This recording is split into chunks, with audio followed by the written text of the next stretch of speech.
শুভ সকাল। আমি এখন রয়েছি বাংলাদেশের প্রাকৃতিক সৌন্দর্যের আধার সিলেট বিভাগের মৌলভীবাজার জেলার কুলাউড়া উপজেলাতে।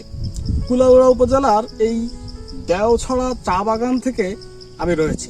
সিলেটের যে চা উৎপাদনের ইতিহাস এবং পৃথিবীতে যে চা উৎপাদনের ইতিহাস সেটি অত্যন্ত সুপ্রাচীন। বলা হয়ে থাকে চীনা সম্রাট শ্যানজন প্রায় 4700 বছর আগে চায়ের উদ্ভাবন শুরু করেন। তারপর থেকে ব্রিটিশদের হাত ধরে ভারতীয় উপমহাদেশ এবং বাংলাদেশে চায়ের উৎপাদন শুরু হতে থাকে।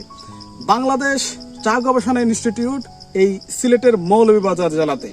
সিলেটের মৌলভীবাজার জেলার প্রায় প্রত্যেকটি উপজেলাতে শ্রীমঙ্গল থেকে কমলগঞ্জ, বড়লেখা থেকে জুড়ি উপজেলা পর্যন্ত যতদূর চোখ যায় চারদিকে শুধু চায়ের সমারোহ। এখানে চাকে কেন্দ্র করে গড়ে উঠেছে চা শিল্প।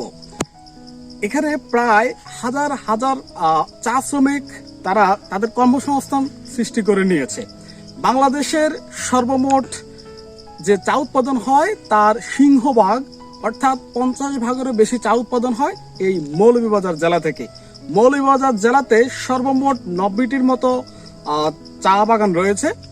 তাছাড়া চা ছাড়াও বাংলাদেশের প্রাকৃতিক সৌন্দর্যের আধার সিলেটের এই মৌলভীবাজার। বাংলাদেশের লাউয়াছড়া জাতীয় উদ্যান, মাধবকুণ্ড ঝর্ণা, হাকালুকি হাওর কিংবা হামহাম ঝর্ণার মতো যে প্রাকৃতিক স্পটগুলো রয়েছে সবগুলো রয়েছে সিলেটের এই মৌলভীবাজারে।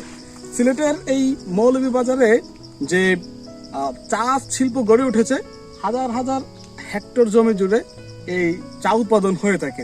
চারদিকে যেদিকেই চোখ যাবে সেদিকেই সবুজের সমারোহে ভরপুর থাকে। বাংলাদেশের চা প্রেমীদের জন্য সিলেট হচ্ছে অত্যন্ত স্বর্গরাজ্য।